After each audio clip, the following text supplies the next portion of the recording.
Alright, so it's been a while since I've been in front of the camera. And it's been a while since I made a video on theism. And, well, it's been a while since I made a video of anything, but a video on theism's been a couple of years now. Anyway, I just figured I'd go through this. Alright, I'm watching this on my PlayStation 3. And it says, believe in God in 5 minutes. Scientific proof. Alright, so I'm going to react to this. And we'll see where this goes.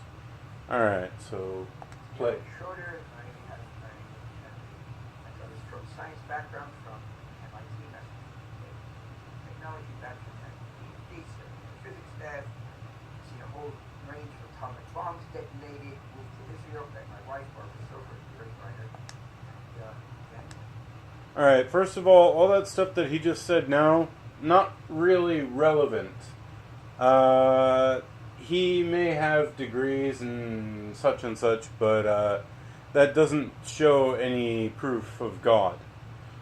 I personally don't believe in God. If you can prove it to me, then I will believe. If it's the God of the Bible, I don't think I would willingly worship it, even if it was completely proven to be 100% accurate. But, hey, whatever. Hi, Ricky. So, anyway, I have seen this video a long time ago. I haven't seen it recently, but it popped up on my feed, so I decided to take a look at it. Torah and science. Luckily, I'm lucky that I have the two that come together. And one of the questions that I'm asked as a scientist is, how can a scientist really believe that there's something of the first created God, this metaphysical whatever acting in the world or producing the world? The irony is, the question's really not started. Science has in fact discovered God. You can talk to the hardline atheists and they will say, it looks like science has indeed discovered God. And how would that be? What? Well, if you take the trouble of going to the web and they're typing WMAP, the initials for a satellite, it's a diagram that shows the development of the universe from the creation. Okay, that's not from the creation, that's from the expansion event. But,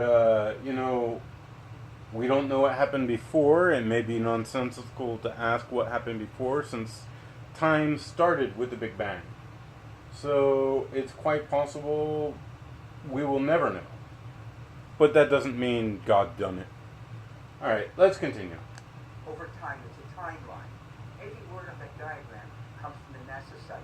It is the condensed knowledge of the scientific community, how the universe is created, and how it got to where we are today. Each of the lines, vertical lines, is another billion years.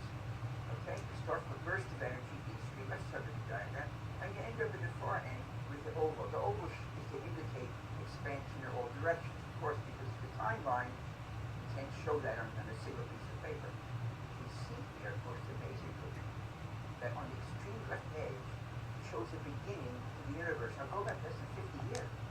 Okay, so it shows a beginning. Okay. That was the beginning. Now what? If I were teaching that in tech, I might have given person at least 10 years. Say Nikki. The universe. It sounds like it's Bible.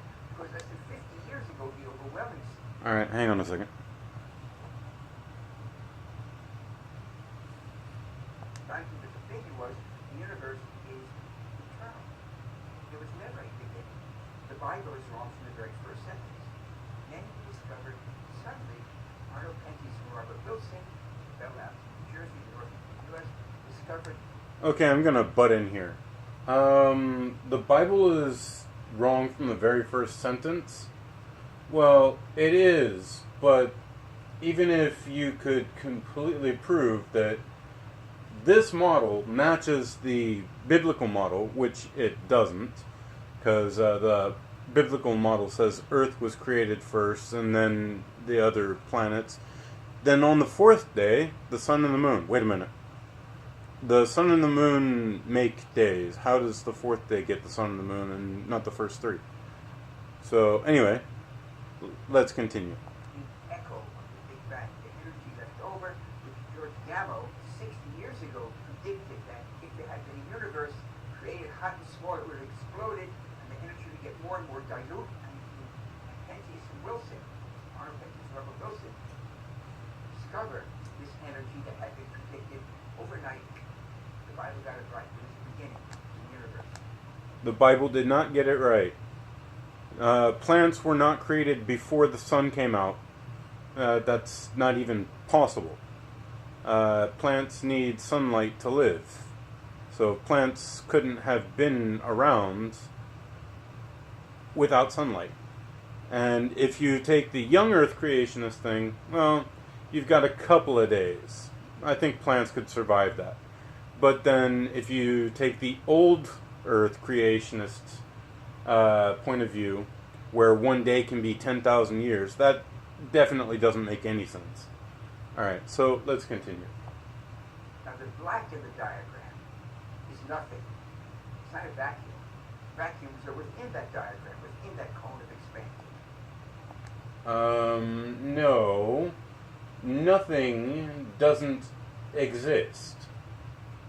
That's kind of a funny thing to say.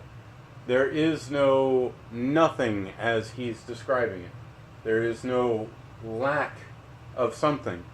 Even nothing itself is a lack of something, if you think about it in space. In space, nothing is a lack of matter. Now, that doesn't mean there isn't light or energy or something else, which actually there is tons. And Ricky's playing with my hand while I'm trying to talk. So, yeah, that says nothing, nothing, nothing, nothing, nothing, nothing. No, that's not nothing, nothing, nothing, nothing, nothing, nothing. That's just not represented. Not represented. Alright. Vacuums are empty space, and space is something. Yes. The black of the paper Space is something. around the diagram is nothing. It doesn't fit in our human brain. Because humans think in a box. So what? We don't think in a box. You can't represent nothing on a piece of paper. Well, you can't represent nothing on a piece of paper because nothing can't be on a piece of paper. Time, space, and matter / energy. No human, as clever as they might be, as expansive as they might be, thinks out of that box. So when we say outside that diagram is nothing, we use the words, but we can't conceive of nothing. It doesn't fit in the human brain. It doesn't fit in the human brain simply because it's not something that we can observe. There is no nothing for us to observe. How are we going to have this idea of the pure God or not? Notice that the creation force is the three-letter word G-O-D. Why do theists always want to use the word creation when they mean existence? Because they're already trying to preclude. They're being presumptive. And as far as I can tell, presumptions don't make facts. Now, a presumption can be a fact, but when you're saying that, you're saying the creation event, who's the creator, okay? If God's your creator, because he has to be infinitely more complex than the creation, what created God? And some people are going to say, well, that doesn't matter because God's outside of space and time and he can do anything. That doesn't make any sense. Just like nothing doesn't make any sense. We can't make sense of something we cannot observe. Look at the word carefully. So quantum fluctuations. That understanding was first brought down by Ed Trotter in brilliant book in the Journal Nature. Quantum fluctuations does not equal God. The universe allows creation of something from nothing, provided you have Not something from nothing. Something from something. Now, there is a possibility that our universe came into existence from nothing. But there is no nothing from which we can possibly check. And this is way too early in history for us to even be able to look at. We're able to see up to blank time, which is a very, very, very, very small fraction of time after the expansion. Less than a second. And Ricky, stop. The laws of nature, the quantum fluctuation. Quantum fluctuations are not laws of nature. Quantum fluctuations may be a law of nature, but they're not the laws of nature. I didn't realize they published in the journal Nature was two leading theories for the journal in the world. That you can create something from absolute nothing, provided you've got the laws of nature, quantum physics, the laws of relativity. Just take the laws of nature. So look what science has discovered. We can create the universe from absolute nothing, provided we have the forces of nature. Now the laws of nature, the forces of nature aren't physical, they act on the physical. So if they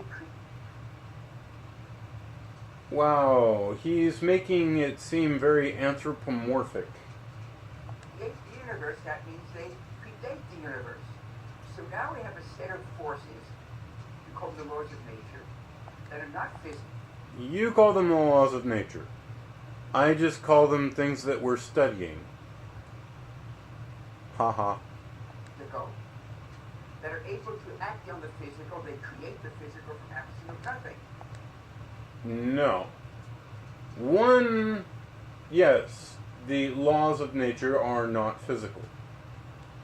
That's because they work on the physical, i.e. number two. But they don't create nor destroy anything. From nothing to nothing is impossible as far as we're able to tell. And the laws of nature didn't make things. Laws of nature are descriptions of things that we're studying. The laws of nature, like laws of motion, laws of gravity, those are descriptive, not prescriptive, which means that they describe how the world works. They're not laws like, thou shalt not rape your mother. Believe it or not, that's kind of in the Bible, sort of. It says that you're not supposed to have relations with your stepmother after your father has died. I even believe it's before he's dead. I don't remember the book, chapter, and verse, so forgive me. But I do remember actually reading that. Anywho, yeah, these laws of nature, these set of forces, as he's written up top, these are not things so much as they are descriptions of how things work. Okay. And they predate the universe, which means they predate our understanding. They can't predate the universe because, as far as we know, anything in existence cannot predate our universe because our universe is all of existence. It's a possibility that we might be part of a multiverse. I think that's actually quite plausible, though I have no evidence to back it up, and I don't try and base any science on it. I myself am not a scientist, but I do enjoy it. Anywho, yeah, predates the universe doesn't make any sense. Anything predating the universe wouldn't make any sense if it is existent. If it does not exist, well, it could predate the universe, or it could just not be real. Speed of time. Put that together, it sounds very familiar. You haven't noticed it. That's the biblical definition of God.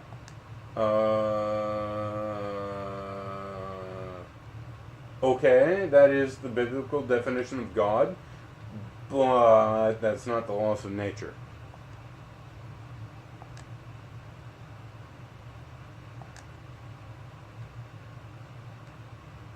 Is there any one nuance that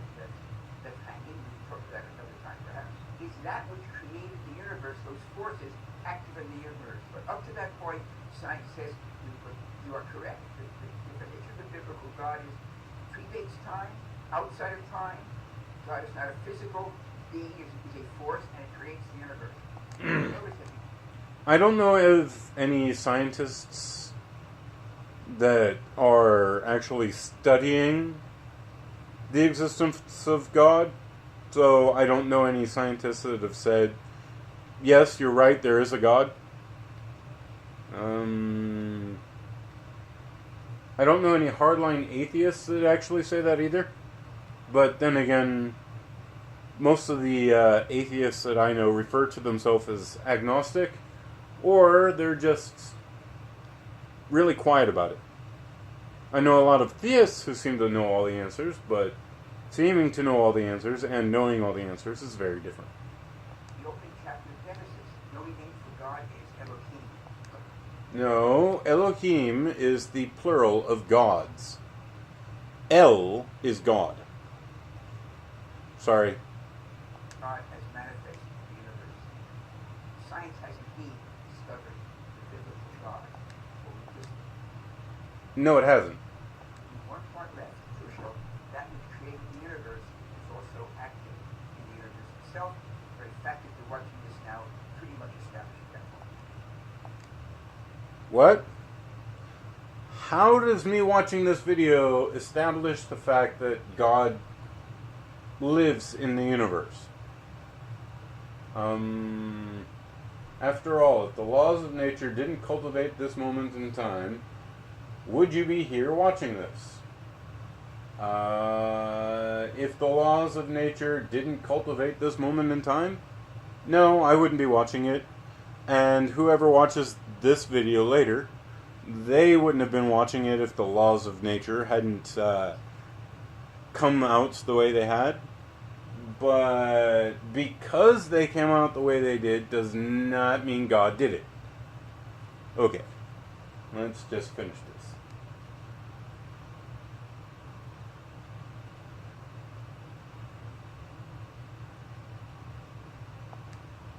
Oh, sorry, wrong button.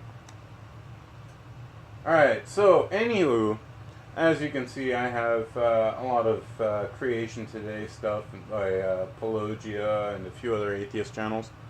I like to just sit around watching atheist experience and stuff like that. But, anywho, I'm deciding to go ahead and start doing reactions on my channel. And it can be reactions to anything.